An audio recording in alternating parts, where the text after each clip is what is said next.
The ground beneath my feet started trembling at exactly 3:47 p.m. on what should have been just another Tuesday afternoon.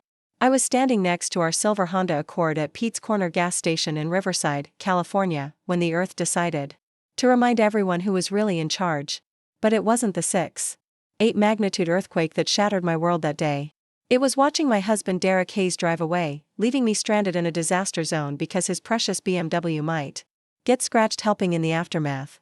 Before we jump back in, tell us where you're tuning in from, and if this story touches you, make sure you're subscribed, because tomorrow, I've saved something extra special for you. What Derek didn't know was that his abandoned wife wasn't just some helpless suburban housewife. What he was about to discover would make his carefully constructed world of lies crumble faster than the freeway overpass that collapsed 20 miles east of U.S. The morning had started like any other in our Oceanview Estates home. Derek was hunched over his laptop at the kitchen island, supposedly working on quarterly reports for his insurance company, while I prepared his usual breakfast of steel-cut oats with fresh berries. The routine felt as familiar as breathing after 8 years of marriage, though lately I'd noticed Derek seemed more interested in his phone than his food. "Anna, we need to drive out to Riverside today," Derek announced without looking up from his screen. "My mother's storage unit payment is overdue, and she's freaking out about losing all her antiques." Carol Hayes had always been dramatic about her possessions, treating her collection of vintage furniture and china like priceless artifacts rather than the yard sale finds they actually were. Still, Derek's devotion to his mother's requests had always seemed admirable, even when it meant spending our weekends driving across Southern California for various errands. "That's fine," I replied, refilling his coffee cup. "I was planning to visit Frank at the gas station anyway. He mentioned wanting to show me the new security system he installed." Frank Torres had become an unexpected friend over the past year. The 73-year-old owner of Pete's Corner gas station possessed a sharp wit and military bearing that reminded me of my grandfather. What Derek didn't understand was that Frank and I shared a connection that went deeper than casual conversation about weather and local news. Derek's phone buzzed with a text message, and I noticed how quickly he angled the screen away from me. This had been happening more frequently over the past few months, along with unexplained late nights at the office and weekend conferences that never seemed to have any documentation. The drive to Riverside took nearly 2 hours through increasingly sparse desert landscape. Derek spent most of the journey on hands-free calls with work colleagues, discussing policy renewals and claim adjustments in the monotone voice he used for business. I gazed out the passenger window at the rocky hills and scattered Joshua trees, thinking about how different this landscape was from the lush forests of North Carolina where I'd grown up. Pete's Corner gas station sat at the intersection of two rural highways, serving as a lifeline for travelers crossing the desert between Los Angeles and the mountain communities to the east. Frank had purchased the property 15 years earlier after retiring from a career that he described vaguely as government work. The station's weathered exterior and vintage gas pumps gave it an almost nostalgic charm, though Frank had quietly upgraded most of the infrastructure with surprisingly sophisticated equipment. Derek pulled up to pump number 3 and immediately began complaining about the heat. "This place is like an oven," he muttered, stepping out of the air-conditioned car. "How does anyone live out here?" Frank emerged from the office wearing his usual uniform of khaki work shirt and jeans, moving with the precise gait of someone who had spent decades in structured environments. His weathered face broke into a genuine smile when he saw me, though his expression remained neutral when greeting Derek. "Anna, good to see you," Frank said warmly. "That new system I mentioned is working perfectly. Want to take a look?" Derek rolled his eyes as he inserted his credit card into the pump. "More exciting gas station technology," he said sarcastically. "I'll be in the air conditioning."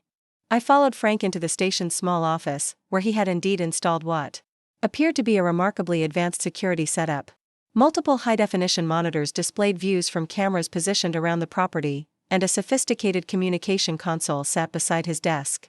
Impressive system for a rural gas station, I observed, noting details that would have been invisible to most civilian visitors. Frank's knowing look confirmed what I'd suspected about his background. "Sometimes old habits die hard," he said quietly. "Plus, it pays to be prepared out here. Desert can be unforgiving when things go wrong." We chatted for several minutes about the system's capabilities and the increasing number of travelers who stopped at his station during summer months. Frank mentioned that several state agencies had consulted with him about emergency preparedness for the region, given the station's strategic location and communication capabilities. "Your husband seems in a hurry today," Frank observed, glancing toward the pump where Derek was pacing impatiently while fuel flowed into his tank. He's eager to help his mother with some storage unit situation, I explained, though Derek's behavior seemed more agitated than usual. That's when Derek's phone rang, and everything started to unravel. Through the office window, I watched Derek answer the call with an expression that shifted rapidly from casual to panicked. His free hand ran through his dark hair repeatedly as he moved away from the car, seeking privacy for his conversation. Even from a distance, his body language screamed guilt and desperation. "Melissa, calm down," I heard him say as he paced near the edge of the parking lot. "We discussed this. The timing isn't right yet." Melissa. I didn't recognize the name, and Derek had never mentioned working with anyone called Melissa. My stomach began to churn as I watched my husband's animated gestures and increasingly frantic tone. Frank had noticed my attention shift to Derek's conversation. "Everything all right?" he asked gently. Before I could answer, the ground beneath our feet gave a subtle tremor. Frank's expression immediately became alert, and he glanced at the seismic monitoring equipment mounted near his communication console. "Was that?" I started to ask. "Earthquake," Frank confirmed, watching his instruments. "Small one, but often they come in clusters out here." Derek was still engrossed in his phone conversation, apparently oblivious to the Earth's warning. His voice carried across the parking lot with increasing urgency. "No, you can't call her directly," he was saying. "Anna doesn't know anything about the accounts. We have to stick to the plan." The accounts. My blood pressure spiked as fragments of Derek's conversation reached me. What accounts was he discussing with this mysterious Melissa? And why was he specifically mentioning that I didn't know about them? Frank had moved to his communication equipment and was monitoring what appeared to be seismic data feeds. "Anna," he said quietly, "I think you should hear this." On his radio, emergency frequencies were crackling with activity. Reports of minor tremors throughout the region, with seismologists expressing concern about the potential for a larger event. Frank adjusted the settings and tuned into California emergency management channels. Elevated seismic activity across the San Andreas fault system. Residents should review emergency preparedness plans. Another tremor shook the building, stronger this time. Derek finally ended his phone call and stalked back toward the gas pump, his face flushed with anger and anxiety. When he saw me through the office window, his expression shifted to forced casual concern. "We should probably head back," he called out. "Mom's expecting us soon." But I had heard enough of his conversation to know that Carol Hayes and her storage unit were not the real reason for this trip. Derek was meeting someone named Melissa, and they were discussing financial accounts that apparently involved me in some way.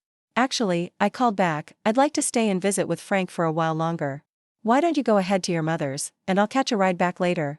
Derek's face went through a series of expressions that would have been comical under different circumstances. Frustration, calculation, and barely concealed panic flashed across his features before settling into what he probably thought was husbandly concern. "Anna, that's ridiculous," he said, approaching the office door. "We drove out here together. I'm not leaving you stranded at a gas station in the middle of nowhere."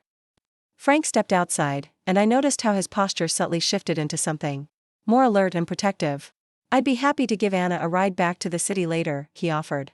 "Or she could call someone to pick her up." "Absolutely not," Derek snapped, his voice taking on an edge I rarely heard.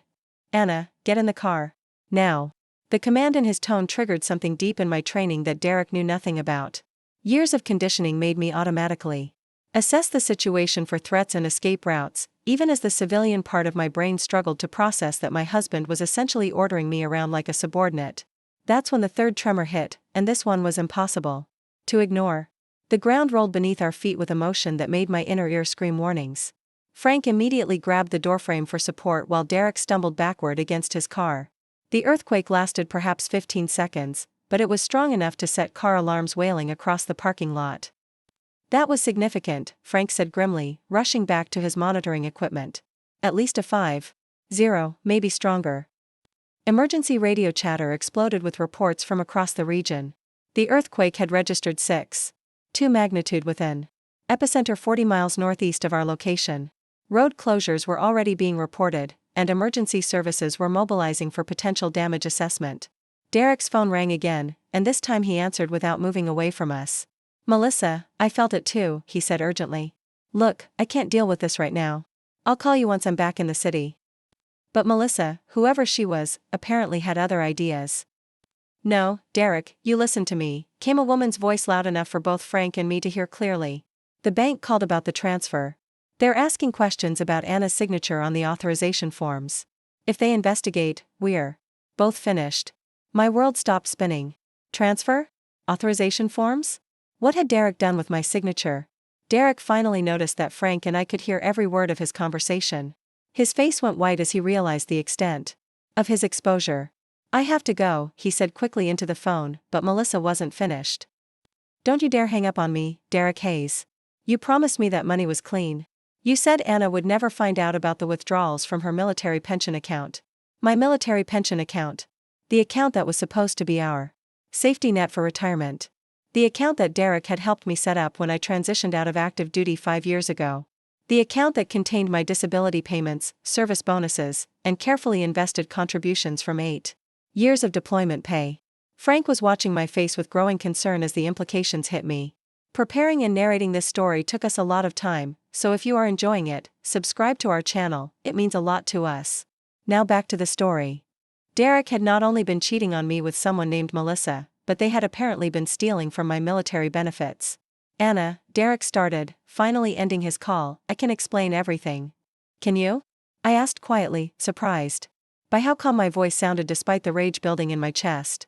Can you explain why you and Melissa have been accessing my pension account? Can you explain why she's worried about my signature on authorization forms I never signed? Derek's mouth opened and closed like a fish gasping for air. His carefully constructed lies were crumbling as fast as his ability to form coherent sentences. That's when the big one hit. The earthquake that changed everything struck with no warning beyond a split second of eerie silence. The ground didn't just shake, it bucked and rolled like a living thing trying to throw us off its back. The magnitude 6.8 quake lasted nearly a minute, and in that time, the landscape around Pete's Corner gas station was permanently altered.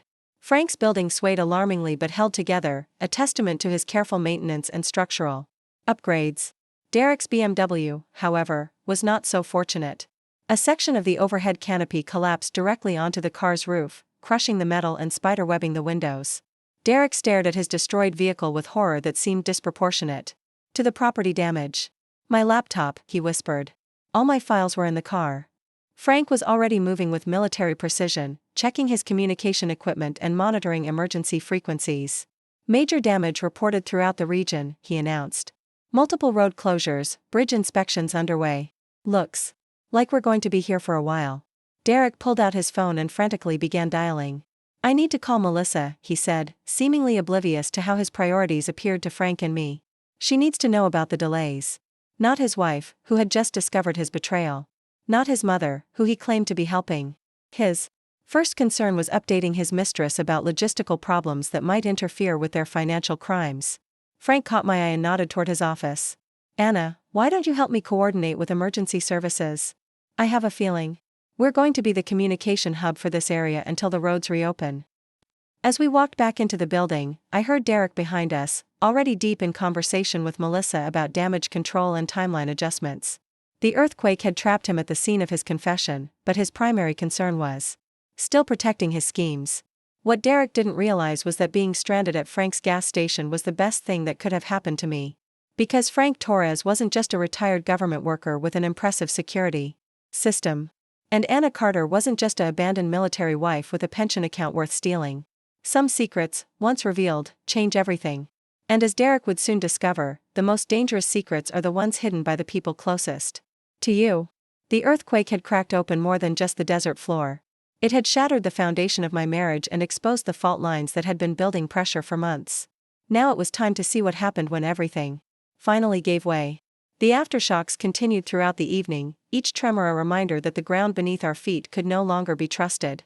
Derek had spent the past 4 hours pacing around the gas station like a caged animal, alternating between frantic phone calls to Melissa and increasingly desperate attempts to convince me that I had misunderstood their conversation.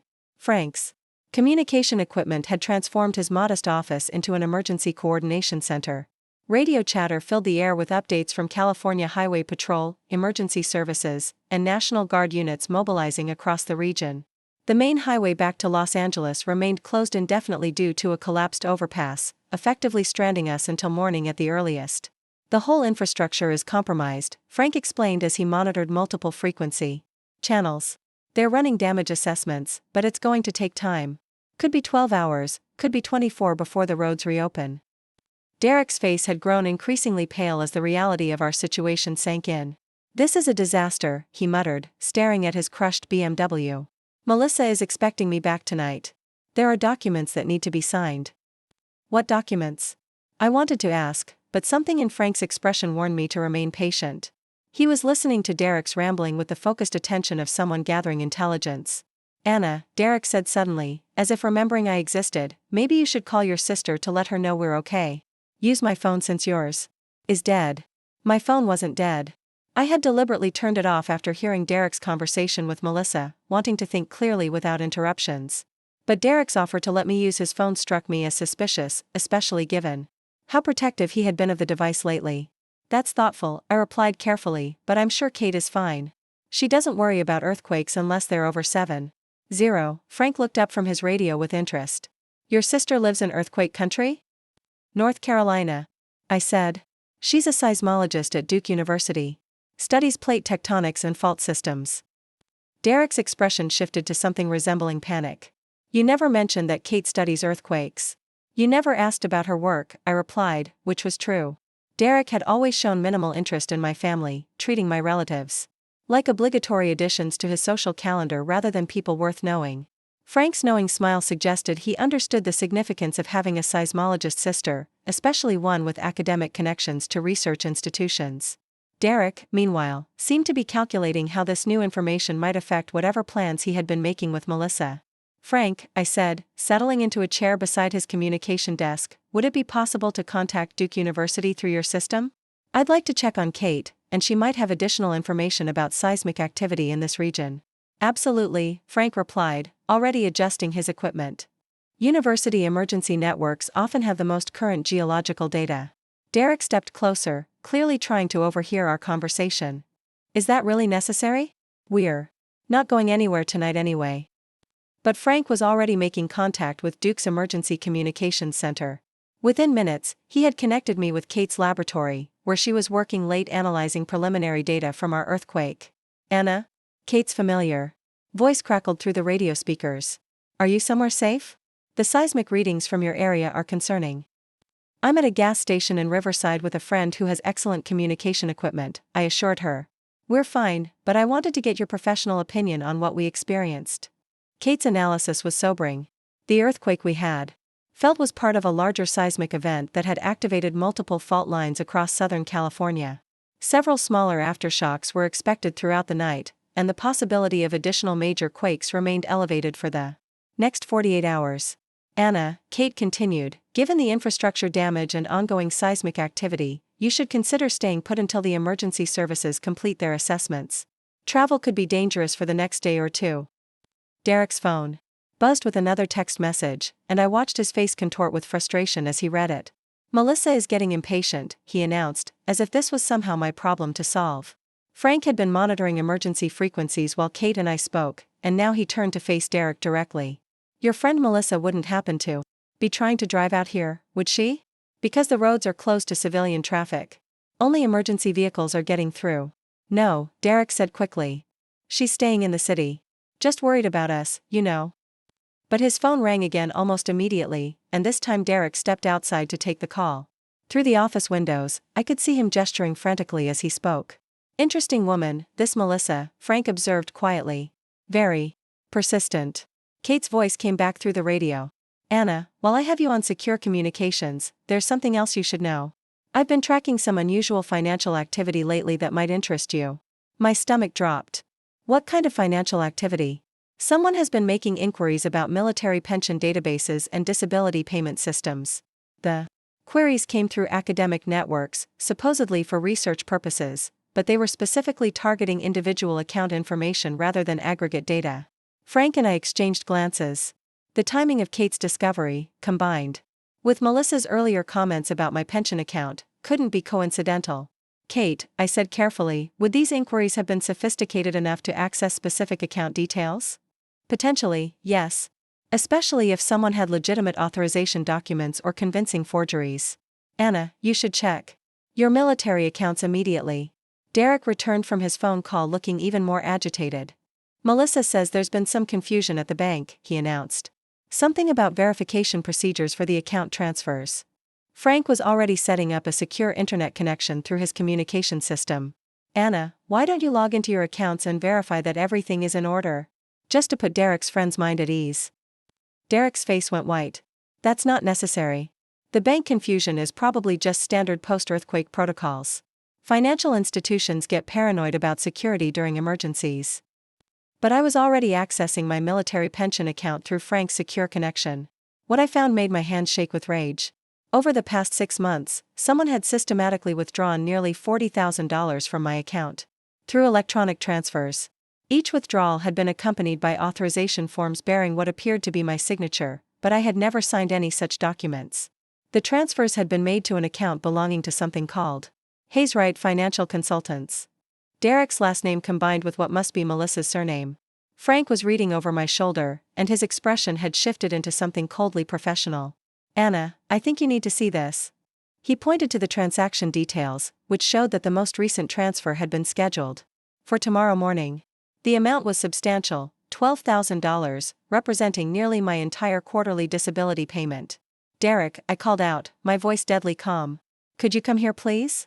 Derek approached reluctantly, clearly sensing that his world was about to collapse entirely. I'm looking at my pension account, I said conversationally. There seem to be some transfers I don't remember authorizing. To something called Riverside Financial Consultants. Would you happen to know anything about that? Derek's mouth opened and closed silently for several seconds before he managed to speak. Anna, I can explain. It's not what it looks like. Really? I asked. Because it looks like you and Melissa Wright have been forging my signature to steal my military benefits.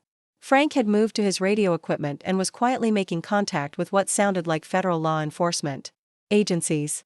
I caught fragments of his conversation about financial crimes involving military personnel and interstate fraud. You don't understand, Derek said desperately. The money was just borrowed. Melissa has investment opportunities that would have doubled our returns. We were going to pay everything back with interest. Our returns? I asked. Derek, this is my pension account. Money I earned through 8 years of military service, including 3 combat deployments. Money that was supposed to support me if my service-related injuries ever prevented me from working. Derek's phone rang again, and this time he answered it without stepping away. Melissa, she knows, he said immediately. The earthquake trapped us here, and she accessed her accounts. Everything is exposed. Melissa's response was loud enough for Frank and me to hear clearly. You idiot. You were supposed to keep her away from any computers until the final transfer cleared. Now we're going to prison because you couldn't handle one simple assignment. Derek tried to lower his voice, but Frank's office acoustics carried every word. What do you want me to do? The roads are closed, I can't get back to the city, and she's sitting right here staring at all the transaction records. Tell her it was an investment mistake, Melissa suggested. Say you were trying to help her retirement planning and made some bad decisions. Play up the caring husband angle. Derek looked at me hopefully. Anna, honey, I was trying to surprise you. Melissa has connections in financial planning, and we thought we could grow your pension account through some strategic investments. Frank finished his radio conversation and turned back to us. Anna, I've been in contact with the Military Criminal Investigative Service. They're very interested in hearing about this situation. Apparently, there's been a pattern of similar crimes targeting veterans' benefits across several states. Derek's face went from pale to gray. Military investigators? This is just a misunderstanding between husband and wife. There's no need to involve federal agencies. Actually, Frank said quietly, fraud involving military benefits is a federal crime regardless of the relationship between the perpetrators and victims. The government takes theft from veterans very seriously. Melissa's voice came through. Derek's phone again, higher and more frantic now. Derek, you need to get out of there immediately. If military investigators are involved, we're looking at federal prison sentences. Leave Anna wherever she is and drive to Mexico. Derek stared at his phone as if it had suddenly sprouted fangs. Drive to Mexico? Melissa, my car is crushed under a gas station canopy, the roads are closed due to earthquake damage, and I'm stranded in the desert with federal investigators potentially en route. Then figure something out. Melissa screamed. Because if you get arrested, I'm telling them this was entirely your idea. I have documentation showing that you approached me with this scheme. Frank and I watched this conversation with fascination. Derek's criminal partner was abandoning him faster than rats leaving a sinking ship, and Derek was apparently too panicked to recognize the betrayal. Melissa, you can't just disappear, Derek pleaded. We're in this together. The business account is in both our names. Not anymore, Melissa replied coldly. I transferred everything to offshore accounts this afternoon. Good luck explaining to investigators why you stole from your wife to fund a business that no longer exists. The phone call ended with Derek staring at his device in shock. His criminal partner had just confessed to stealing not only from me, but from him as well. Frank's radio crackled with an incoming transmission. Frank, this is Captain Reynolds at Camp Pendleton. We understand you have a situation involving fraud against military personnel. What's your current status? Camp Pendleton. The major Marine Corps base located about 90 miles southwest of our position. Frank responded with our location and a brief summary of the situation, including the fact that we were stranded due to earthquake damage. Copy that, Frank, Captain Reynolds replied. We have assets in the area conducting earthquake damage assessment. We can have investigators and transportation to you within 2 hours. Derek looked like he might vomit. Transportation? Anna, you don't need to involve the military in a private matter between us. Derek, I said quietly, this stopped being a private matter when you forged my signature to steal money that I earned serving my country. This stopped being a marriage when you abandoned me during a natural disaster to protect your criminal activities. Frank had pulled out a thick folder from his desk drawer and was organizing what appeared to be legal documents. Anna, there are some things I should tell you about myself.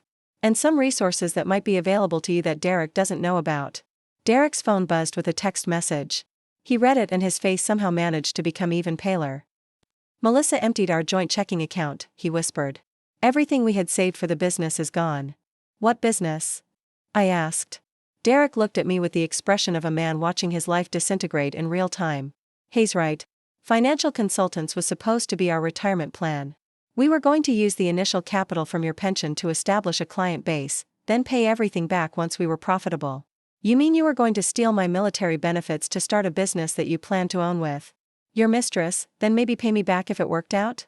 Derek's silence confirmed that this was exactly what he had planned. Frank spread several documents across his desk. Anna, as I mentioned, I had a career in government work before retiring. To run this gas station. Specifically, I spent 25 years with the Defense Intelligence Agency, specializing in financial crimes and fraud prevention. Derek's eyes widened as he processed this information. When I retired, Frank continued, I maintained certain contacts and clearances that allow me to assist with investigations involving military personnel. I've been monitoring suspicious activity in this region for several months, including the financial inquiries your sister mentioned. Frank handed me a comprehensive report documenting a fraud ring that had been targeting veterans across Southern California. Derek's and Melissa's activities fit the pattern perfectly, and my case would provide crucial evidence for prosecuting the entire network. Derek, Frank said with professional courtesy, you have the right to remain silent. I strongly suggest you exercise that right until proper legal representation is available. Derek stared at Frank with dawning horror. You're arresting me? I'm detaining you pending the arrival of federal investigators, Frank corrected. Given the evidence of ongoing financial crimes and the flight risk you represent, I have both the authority and the obligation to ensure you remain available for questioning. Derek's phone rang one final time. This time, it wasn't Melissa calling. Mr. Hayes, said an unfamiliar male voice, this is Agent Martinez with the FBI Financial Crimes Unit. We've been investigating the Riverside operation for several weeks. Your partner Ms. Wright was arrested this evening attempting to board a flight to the Cayman Islands with approximately $200,000 in cash derived from fraudulent transfers. Derek sank into a chair as the full scope of his situation became clear. Melissa hadn't just abandoned their partnership, she had been planning to disappear with all their stolen money while leaving him to face the consequences alone. Agent Martinez, Frank said, taking Derek's phone, this is Frank Torres. I'm maintaining security for the suspect and the victim pending your arrival. As Frank coordinated with federal agents, I found myself staring at Derek with a mixture of anger, disappointment, and something approaching pity. This man I had lived with for 8 years, had trusted with my financial security and emotional well-being, had planned to steal my military benefits to fund a business venture with his mistress.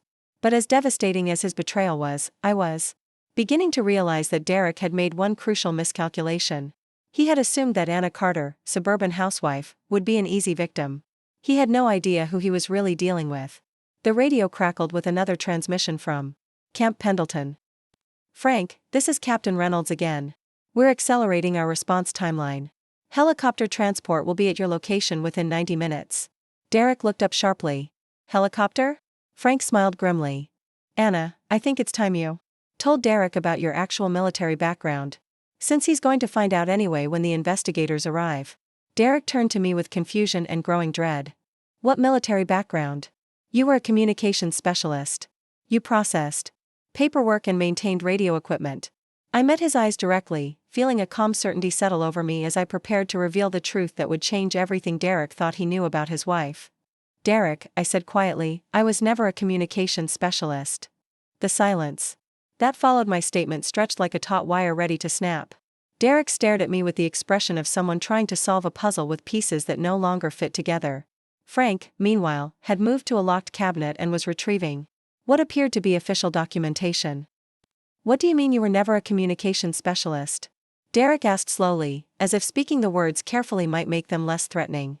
Frank spread several classified folders across his desk, each bearing military seals and security clearances that Derek wouldn't recognize but would certainly find intimidating. Anna, Frank said formally, given the current circumstances and the federal investigation, I believe we have authorization to brief civilian suspects on relevant background information.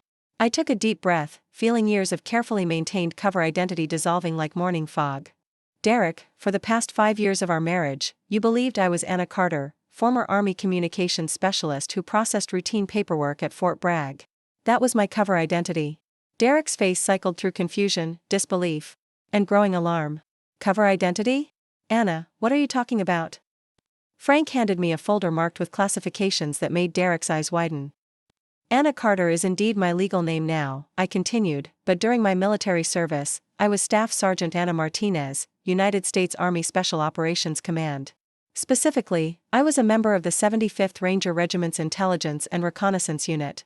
Derek's mouth fell open. Rangers? But you said you never left the base. You said you worked in an office. I said I couldn't discuss my work in detail due to security protocols, I corrected. You assumed that meant I pushed papers around a desk. In reality, I spent 3 years conducting classified operations in Afghanistan and Iraq, specializing in financial intelligence and counterterrorism operations. Frank was monitoring radio traffic while we spoke, coordinating with multiple agencies that were converging on our location. Anna's unit was responsible for tracking terrorist financing networks and disrupting enemy financial operations, he explained to Derek. She has extensive training in forensic accounting, digital surveillance, and financial crime investigation. Derek looked like he was going to be sick. You're saying my wife is some kind of secret agent? Former secret agent, I clarified. I left active duty 5 years ago after being injured during a mission in Syria. The injury wasn't severe enough to prevent normal civilian life, but it ended my deployment eligibility. Hence the disability payments you've been stealing. Derek's phone, which Frank had placed on the desk after the FBI call, buzzed with a text message. Frank glanced at it and showed me the screen. Melissa, Derek, police just raided my apartment. They have everything. Financial records, forged documents, computer files. You need to disappear now. Derek read the message with growing horror. They raided her apartment? How did they find her so quickly? Frank's radio crackled with an update from federal agents. Mr. Torres, this is Agent Martinez. We've completed the arrest of Melissa Wright. She was carrying detailed records of the fraud operation, including specific information about targeting military veterans. This appears to be much larger than initially suspected. Derek slumped in his chair as the implications hit him. Larger? What does that mean? Agent Martinez's voice continued through the radio. Ms. Wright has been operating similar schemes in Nevada, Arizona, and Texas. We're looking at potentially hundreds of victims and millions of dollars in fraudulent transfers. Mr. Hayes appears to be a relatively small player in a much bigger operation. I felt a cold anger settle in my stomach. Derek, you didn't just steal from me. You helped Melissa steal from hundreds of veterans across multiple states. Derek shook his head frantically. I didn't know about other victims. Melissa said. This was just a one-time thing, a way to get startup capital for our business. I thought we were only borrowing from your account. Frank pulled up additional files on his computer system. Anna, based on the financial patterns Agent Martinez described, I think you should see this. He turned the screen toward me, displaying a comprehensive analysis of Melissa's operation. The scope was staggering. Over 18 months, Hayes Wright Financial Consultants had stolen approximately $2.3 million from veteran pension accounts across 4 states. The victims included disabled combat veterans, retired service members, and surviving family members receiving death benefits. Derek, I said quietly, reading through the victim list, do you see these names? Staff Sergeant Maria Gonzalez lost her leg to an IED in Afghanistan. Master Sergeant James Thompson, Purple Heart recipient with traumatic brain injury. Specialist Sarah Kim, widow of a soldier killed in action. Derek's face grew paler with each name I read. Anna, I swear I didn't know about other people. Melissa handled all the technical aspects. She said she had found a way to temporarily access your account for investment purposes. Investment purposes, I repeated flatly. Derek, you helped steal disability payments from a widow whose husband died serving our country. Frank's communication equipment suddenly burst to life with multiple incoming transmissions. All units, be advised we have helicopters approaching the gas station location. Military transport inbound with federal investigation team. Through the office windows, I could see lights approaching from the southwest. The distinctive sound of military rotors grew louder as 2 helicopters approached Pete's Corner gas station. Derek looked around frantically. Military helicopters? Anna, this is getting completely out of hand. Can't we just agree to pay back the money and handle this privately? Frank was coordinating landing procedures with the helicopter crews while monitoring multiple radio frequencies. Derek, you're looking at federal charges for fraud, identity theft, and conspiracy. The military involvement indicates potential charges under the Uniform Code of Military Justice for crimes against service members. This stopped being a private matter the moment you targeted veterans' benefits. The first helicopter touched down in the parking lot, and I could see armed federal agents disembarking along with military personnel in combat uniforms. The second helicopter circled overhead, providing overwatch and additional communication support. Derek watched the armed agents approach with mounting panic. Anna, please. We've been married for 8 years. Doesn't that count for something? Can't you tell them this was just a mistake? I looked at my husband, really looked at him, perhaps for the first time in years. The handsome features and charming smile that had once attracted me now seemed like a mask covering someone I had never really known. Derek, I said quietly, 8 years ago you married Anna Carter, suburban communications specialist. But Anna Carter was a carefully constructed cover identity designed to help me transition into civilian life. You never actually met the real me. Frank opened the office door as federal agents approached. Anna, I think it's time Derek learned exactly who he tried to steal from. Agent Martinez entered first, a serious woman in her 40s wearing FBI tactical gear. She was followed by 2 military officers whose uniforms bore insignia that made Derek's eyes widen with recognition. Mrs. Carter, Agent Martinez said formally, I'm Special Agent Maria Martinez, FBI Financial Crimes Unit. This is Colonel Davidson from Army Criminal Investigation Command and Captain Reynolds from Marine Corps Intelligence. Captain Reynolds stepped forward with a slight smile. Actually, Agent Martinez, I believe proper protocol requires we address her by her military rank and operational designation. Derek looked confused.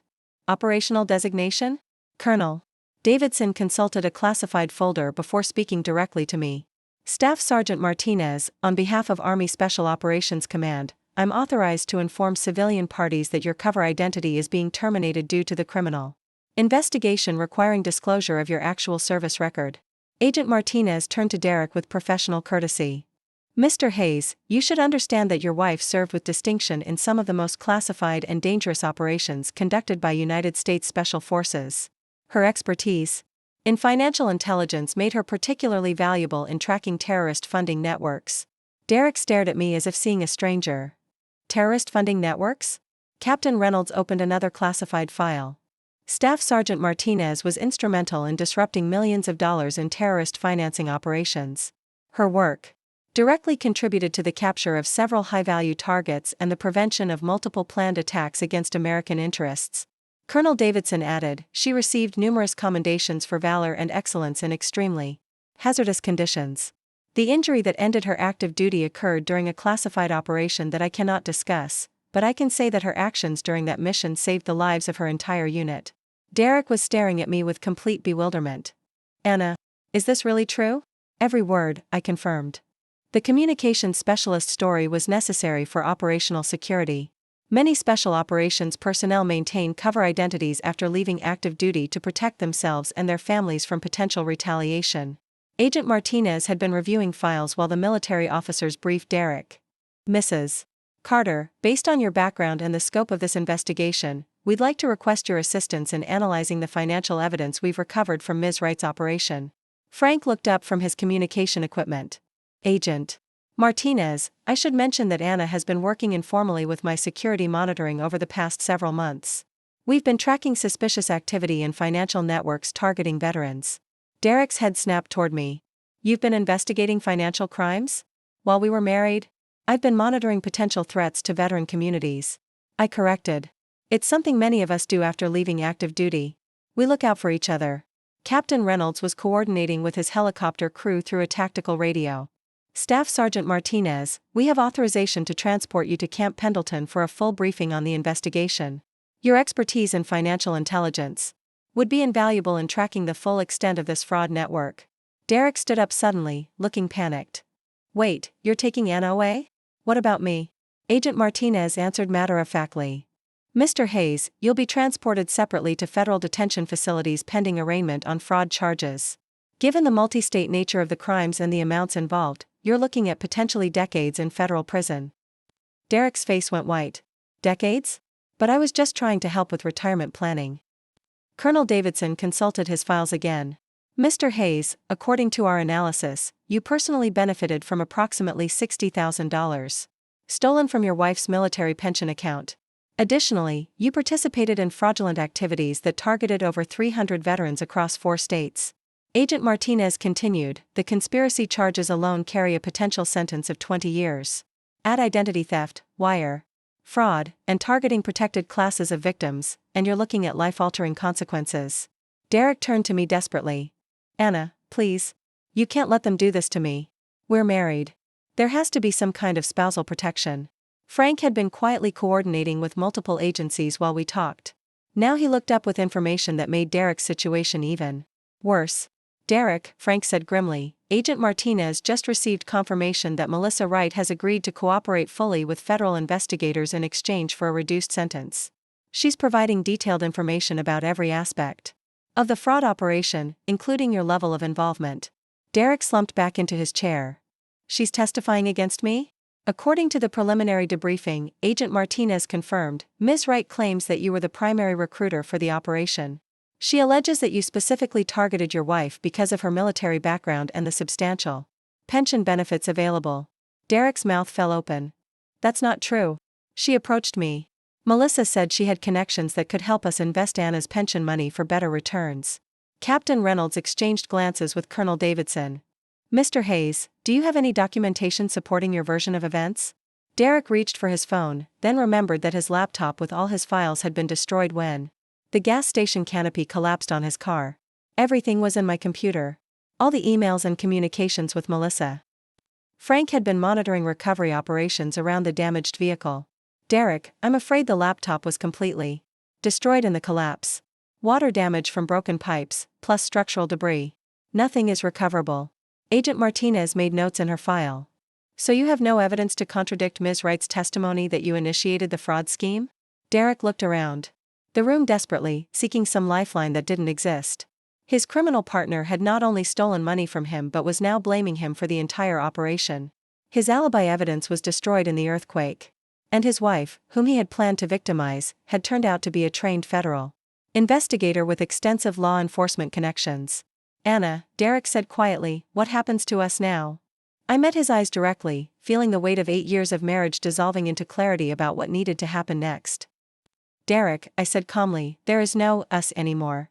You chose Melissa when you decided to steal from me to fund your business with her. You chose criminality when you forged my signature to access my military benefits. You chose to abandon me during a natural disaster to protect your illegal activities. Agent Martinez was preparing paperwork for Derek's arrest. Mrs. Carter, we'll need your testimony and cooperation in building the prosecution case. Given your expertise and military background, your analysis could be crucial in securing convictions for the entire fraud network. Captain Reynolds added. Staff Sergeant Martinez, this investigation has national security implications.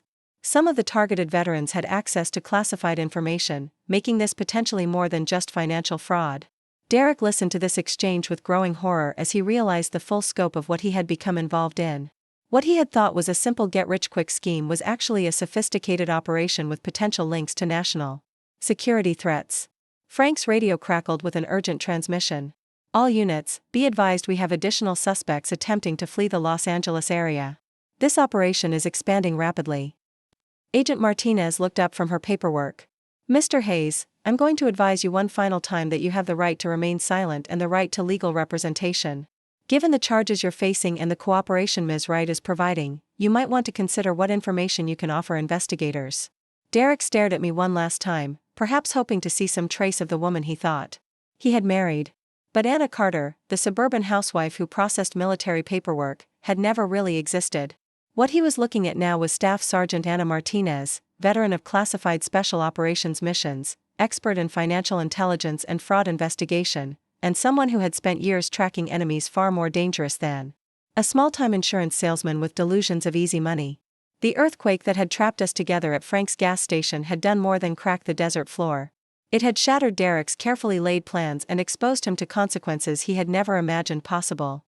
As federal agents prepared to escort Derek to detention and military personnel ready to transport me to Camp Pendleton for the investigation briefing, I realized that the ground beneath my feet was finally stable again. For the first time in years, I knew exactly where I stood.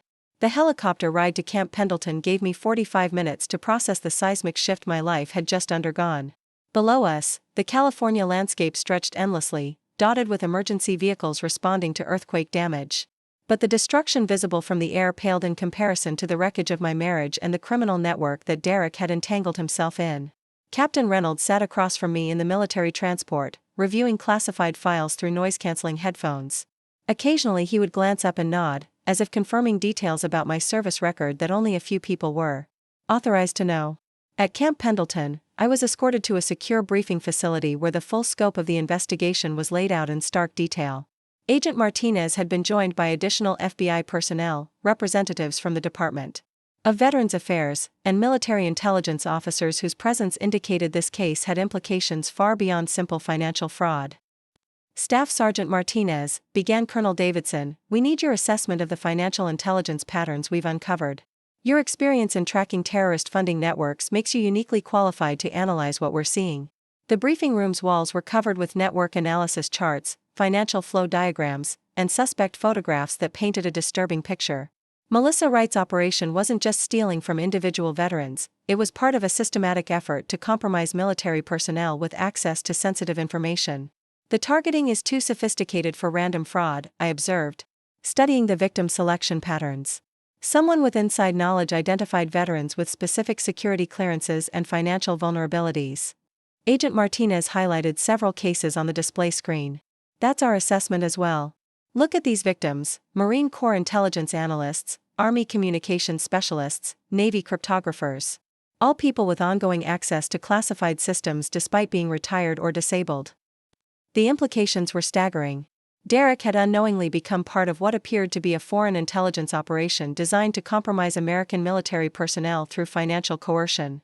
Colonel, I said, connecting the patterns I was seeing, this isn't just about stealing pension money. Someone is building leverage over people with security clearances. Captain Reynolds pulled up additional files on his secure tablet. Staff Sergeant, we've identified at least 47 victims who maintained active security clearances after leaving military service. Many work for defense contractors or government agencies in sensitive positions. Agent Martinez added context that made the situation even more serious. We believe the ultimate goal was to create financial dependency, then gradually pressure these individuals to provide classified information or facility access in exchange for resolving their manufactured financial crises. My training kicked in as I analyzed the operational methodology. It's a classic intelligence recruitment technique. Create a problem, offer a solution, then slowly escalate the requests until the target is completely compromised. Frank's voice crackled through the secure communication system from his gas station.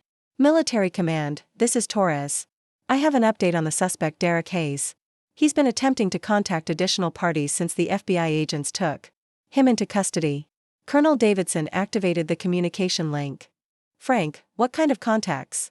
Unknown phone numbers with international area codes. The calls aren't going through because I've isolated his communication access, but the attempt patterns suggest he was part of a larger network than we initially suspected. This was getting worse by the minute. Derek wasn't just a small-time criminal who had fallen for Melissa's scheme, he was potentially connected to foreign intelligence operatives. Agent Martinez was coordinating with federal prosecutors while military intelligence assessed the national security implications. Staff Sergeant Martinez, we need you to review Derek's personal communications and financial records. Your knowledge of his behavior patterns combined with your intelligence training could help us identify other compromised individuals. Over the next several hours, I found myself conducting the kind of analysis I had done countless times in combat zones, except now I was investigating my own husband's criminal activities. Derek's phone records revealed a complex web of communications with people whose identities raised serious red flags. Colonel, look at this pattern, I said, highlighting suspicious transactions on the financial analysis display. Derek received payments from shell companies registered in countries that are known for hosting foreign intelligence operations. Captain Reynolds confirmed my analysis through classified databases. Those companies have been flagged by the Treasury Department as potential money laundering operations linked to hostile foreign governments. Agent Martinez was taking notes for the prosecution case. Mrs. Carter, this transforms Derek's charges from financial fraud to potential treason and conspiracy with foreign agents. We're looking at life imprisonment rather than the decades we initially discussed.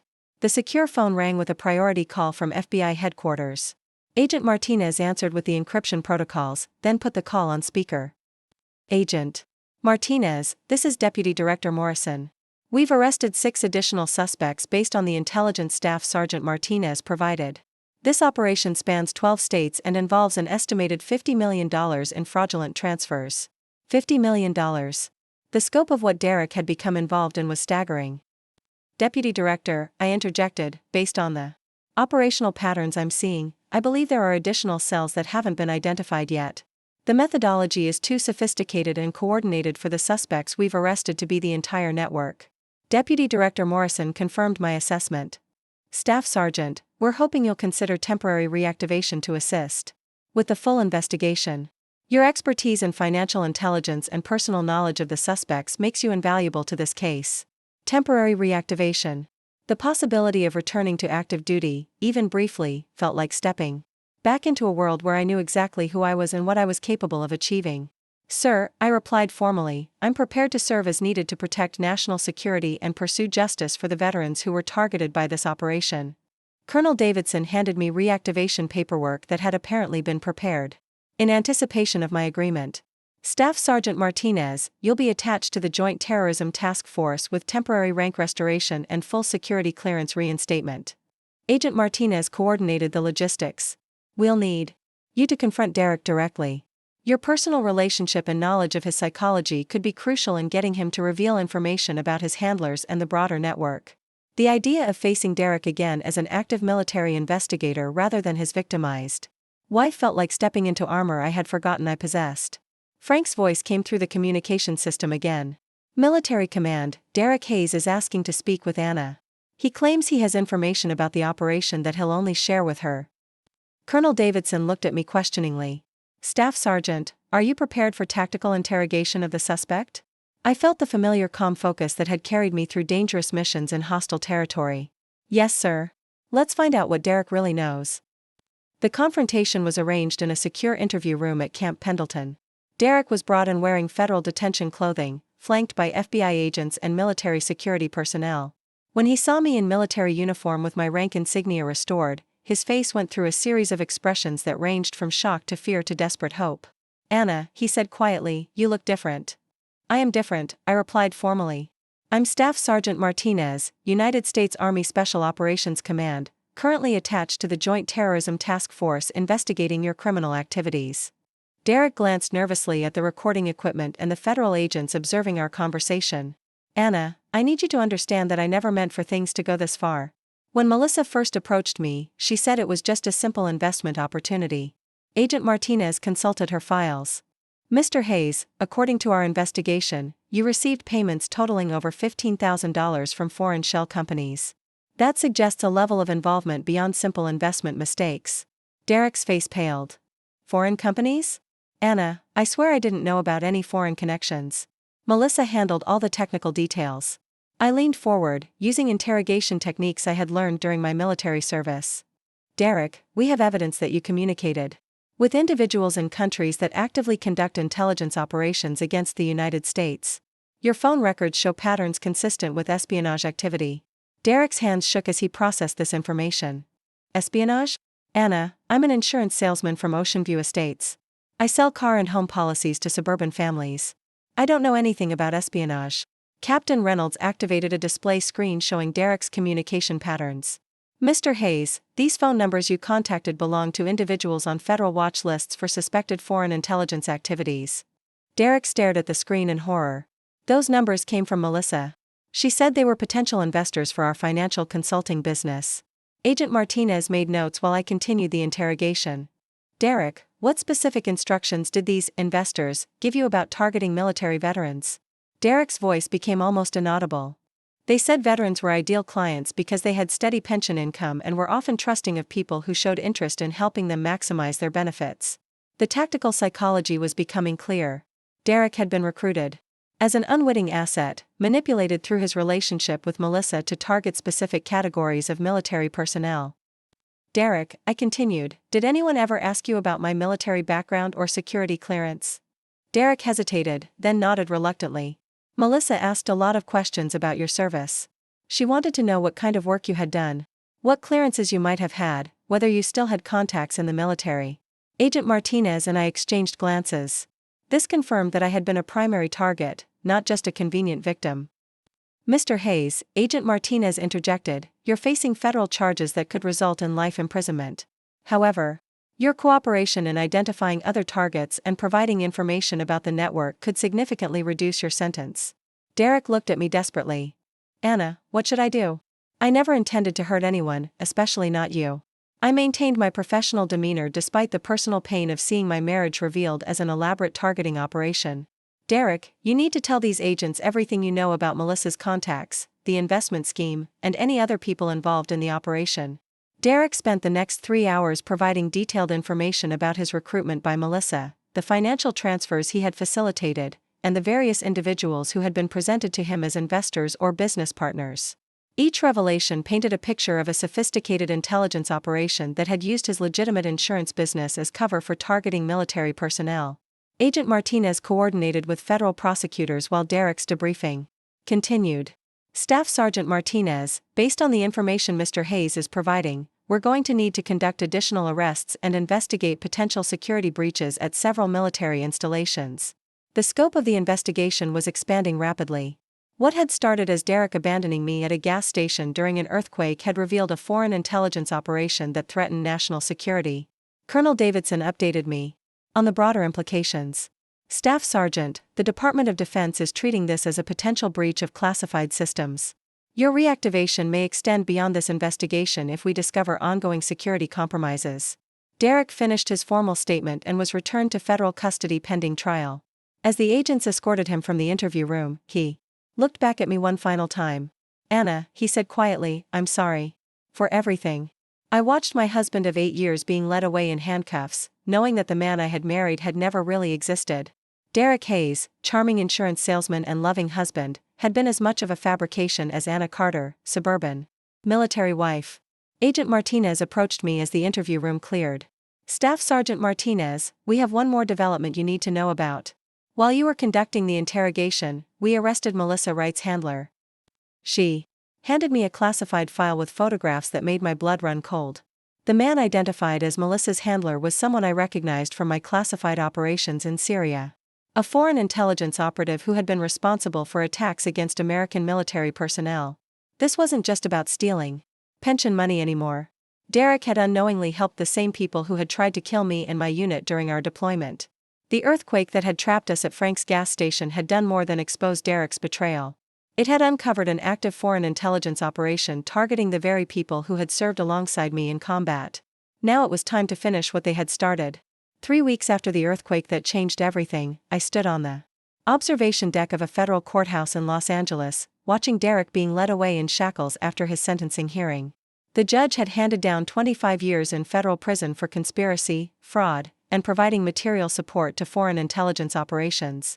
It was a sentence that reflected not just his crimes against me, but his unwitting participation in an espionage network that had threatened hundreds of American veterans and active military personnel. The investigation that began at Frank's gas station had mushroomed into one of the largest counterintelligence operations in recent history. My temporary reactivation had become a permanent assignment to a joint task force dedicated to protecting military personnel from financial exploitation and intelligence targeting. The skills I had developed during my special operations service were now being used to safeguard the very community I belonged to. Agent Martinez joined me on the observation deck, carrying files that contained updates on the broader investigation. Staff Sergeant Martinez, we've made significant progress dismantling the network. 18 arrests across 8 states, with more pending as we follow the financial trails. The scope of the operation had been staggering. Foreign intelligence services had systematically targeted American veterans through sophisticated financial schemes designed to create leverage for future espionage recruitment. Derek's case had been just one small piece of a much larger puzzle, but his cooperation had provided crucial intelligence that allowed federal agencies to roll up the entire network. "What's the latest on Melissa Wright?" I asked, though I suspected. I already knew the answer. Agent Martinez consulted her files. Sentenced to 15 years, but she'll likely serve less with her cooperation agreement. She's provided detailed information about the recruitment methodology and target selection criteria. Melissa's testimony had revealed the clinical precision with which the operation had targeted vulnerable veterans. The selection process had identified individuals with ongoing security clearances, financial pressures, and psychological profiles that suggested susceptibility to manipulation. Derek had been recruited specifically because of his marriage to me, making him a pathway to someone with extensive special operations background and current access to classified networks. The irony wasn't lost on me that Derek's attempt to steal from my military pension had instead led to my return to active service in a role that was both more meaningful and more personally satisfying than anything I had done in civilian life. Captain Reynolds approached with additional updates from Camp Pendleton. "Staff Sergeant, we've completed the security review of all potentially compromised personnel. Your analysis helped us identify 12 individuals who had been targeted, but hadn't yet been fully compromised. Those 12 people represented careers saved, families protected, and national security preserved." It was a tangible reminder that Derek's betrayal, devastating as it had been personally, had ultimately served a greater purpose. Frank Torres emerged from the courthouse elevator, having just finished testifying in the final cases related to the investigation. His gas station had been transformed overnight from a remote desert outpost into a crucial intelligence asset, and his cooperation had been instrumental in the successful prosecution of the entire network. "Anna," Frank said with genuine warmth, "I wanted to let you know that the Department of Defense has officially designated my station as a Homeland Security monitoring post. Looks like my retirement career just got a lot more interesting." Frank's unique combination of intelligence background and strategic location had made him invaluable to ongoing counterintelligence efforts. The earthquake that had stranded us together had revealed not just Derek's crimes, but also the foundation for a new partnership in protecting military personnel from foreign threats. Agent Martinez received a phone call that brought news I had been anticipating. "Staff Sergeant Martinez," that was Deputy Director Morrison. "The President is prepared to sign the Veterans Financial Security Act based on the recommendations from our investigation. The legislation would create new protections for military pension accounts, enhanced monitoring for targeting patterns, and severe penalties for anyone who attempted to exploit veterans' financial benefits." It was a systemic response to the vulnerabilities that Derek and Melissa's network had exploited so effectively. "There's one more development," Agent Martinez continued. "The Pentagon has approved your promotion to Master Sergeant and offered you a permanent position heading the new Veterans Financial Protection Task Force." Master Sergeant. The rank I would have achieved through normal career progression if my deployment injury hadn't ended my original military trajectory. Now it was being offered as recognition for work that had grown directly out of the worst betrayal of my life.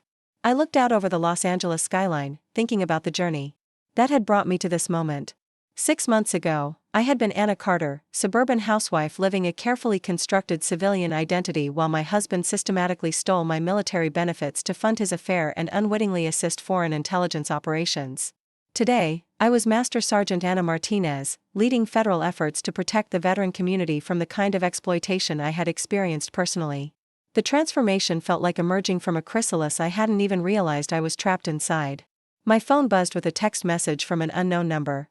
For a moment, I felt the familiar wariness that comes from months of investigation and security concerns. But when I opened the message, it contained something I hadn't expected. "Anna, this is your sister Kate. I've been following the news about the investigation. I'm proud of who you've become. Call me when you're ready to talk about everything you couldn't discuss before." Kate, the seismologist who had provided crucial early support during that chaotic night at Frank's gas station. She had known there were aspects of my military service that I couldn't discuss, but she had never pressed for details. Now that my cover identity was no longer necessary, we could finally have the honest relationship that Derek's presence in my life had prevented. Frank was coordinating with his new federal contacts while Agent Martinez prepared for the next phase of the investigation. The work was far from over. Intelligence networks were persistent, and protecting military personnel from financial exploitation would require ongoing vigilance and innovation. Captain Reynolds handed me orders that formalized my new assignment. Master Sergeant Martinez, your first briefing as Task Force Commander is scheduled for next week at the Pentagon. You'll be working directly with senior military leadership and federal agencies to develop comprehensive protection protocols. The Pentagon. A year ago, I could never have imagined returning to that level of military service. My injury had seemed like the end of my career, forcing me into a civilian life that had never quite felt authentic. Derek's betrayal had shattered that artificial existence, but in doing so, it had revealed the path back to who I was meant to be. As we prepared to leave the courthouse, Agent Martinez received one final call that brought our investigation full circle. Master Sergeant Martinez, she said after ending the conversation, that was the Federal Detention Center. Derek Hayes has requested a meeting with you. He says he has additional information about the network that he didn't reveal during his original cooperation. Derek. Even from federal prison, he was still trying to manipulate situations to his advantage. But I was no longer the woman he had abandoned at a gas station during an earthquake. I was a federal investigator with the training and authority to handle whatever games he might be attempting. Schedule the meeting, I replied. If Derek has information that could protect other veterans from what we experienced, I need to hear it. The drive to the Federal Detention Center gave me time to reflect on how completely my life had changed. The suburban home I had shared with Derek was now part of the criminal investigation, its contents seized as evidence. The joint bank accounts had been frozen and would eventually be liquidated to provide restitution to fraud victims. Even the car we had driven to Frank's gas station remained crushed under debris, a physical symbol of how thoroughly Derek's world had collapsed. But rather than feeling lost or displaced, I felt more grounded than I had in years. The temporary housing provided during my reactivation was austere but familiar, reminiscent of military quarters I had occupied during deployments. My new uniform carried rank and insignia that reflected real accomplishments rather than the carefully maintained fiction of Anna Carter's civilian life. The Federal Detention Center was a stark concrete facility designed to hold high-security prisoners awaiting trial or serving sentences for serious federal crimes. Derek was housed in a unit reserved for inmates who had cooperated with federal investigations, providing them with protection from other prisoners who might view them as traitors or informants. When Derek entered the visiting room, I barely recognized him. The confident, charming man I had married had been replaced by someone who looked decades older, hollow-eyed and nervous.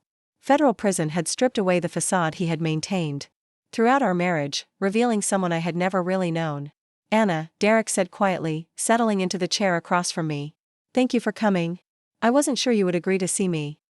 I'm here as Master Sergeant Martinez, investigating ongoing threats to national security, I replied formally.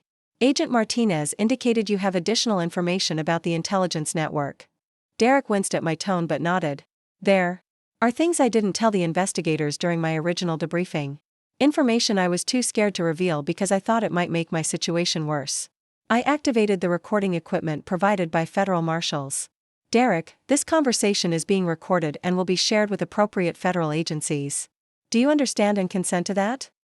Derek confirmed his understanding, then began revealing details that made my blood run cold. During his relationship with Melissa, he had been gradually introduced to other individuals who claimed to be investors or business consultants. These people had asked increasingly specific questions about military families in our community, particularly those with ongoing security clearances or connections to defense contractors. They wanted detailed information about social networks, Derek explained. Who was married to whom, what kind of work people did, which couples might be having financial or relationship problems. The methodology was sophisticated and chilling.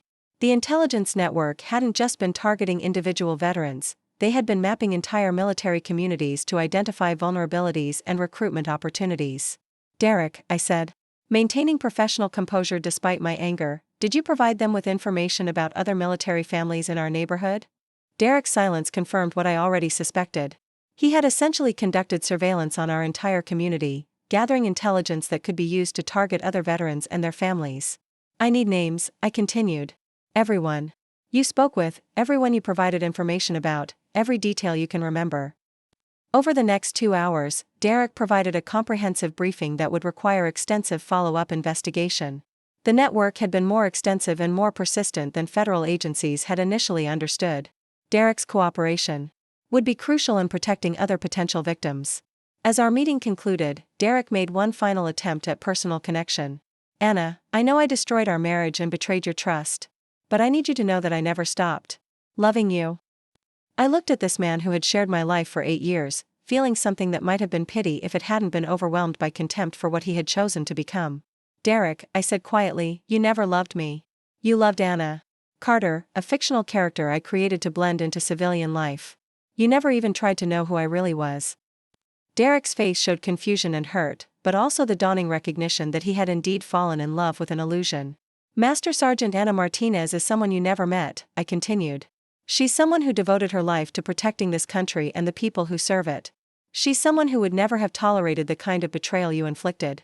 I stood to leave, feeling the weight of my uniform and the authority it represented. "Derek, your cooperation may help protect other veterans from experiencing what you put me through. That's the only valuable thing you can contribute at this point." Derek remained seated as federal marshals prepared to escort him back to his cell. "Anna," he called out as I reached the door, "what happens now?" I turned back one final time. "You serve your sentence and live with the consequences of your choices. I continue protecting the people you helped target." The drive back to camp Pendleton took me through desert landscapes that reminded me of the night everything had changed. Frank's gas station was visible in the distance, now equipped with additional communication arrays and security equipment that reflected its new role in Homeland Security operations. Agent Martinez was waiting with updates from the expanded investigation.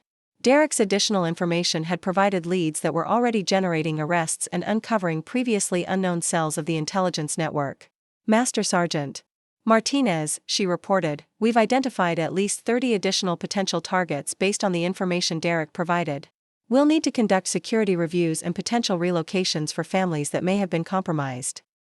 30 families who might have experienced what I had endured, if not for the earthquake that had exposed Derek's activities before the intelligence network could fully exploit their targeting efforts." Frank emerged from his gas station office, now wearing a badge that identified him as a federal security contractor. "Anna, I wanted to let you know that we've been monitoring communications in this area for the past week. The intelligence networks are actively trying to identify other potential access points. The work would never really be finished. Foreign intelligence services would continue developing new methods for targeting American military personnel, and our task force would need to evolve constantly to stay ahead of emerging threats." But as I looked out over the desert where Derek had abandoned me during an earthquake, I felt a profound sense of purpose and belonging that I hadn't experienced since leaving active duty years earlier. The woman Derek had left stranded at a gas station no longer existed. In her place stood someone who had reclaimed her identity, her mission, and her commitment to protecting the people who had served alongside her. The earthquake that had seemed like a natural disaster had actually been a liberation. It had cracked open the false foundation of my civilian life and revealed the bedrock of who I was meant to be. Master Sergeant Anna Martinez, protector of veterans, hunter of those who would exploit American service members, and living proof that some betrayals ultimately lead to triumph rather than defeat. Derek's face when my special operations team had extracted me from his abandonment had indeed been priceless. But not nearly as valuable as the expression on his face when he realized that the woman he had tried to victimize was actually the one person capable of bringing down the entire network he had unknowingly served. Justice had been served, not just for me, but for hundreds of veterans who would be protected by the systems we had built from the wreckage of Derek's betrayal. Sometimes the ground has to crack completely before you can build something stronger on the foundation that remains. Up next, you've got 2 more standout stories right on your screen. If this one hit the mark, you won't want to pass these up. Just click and check them out.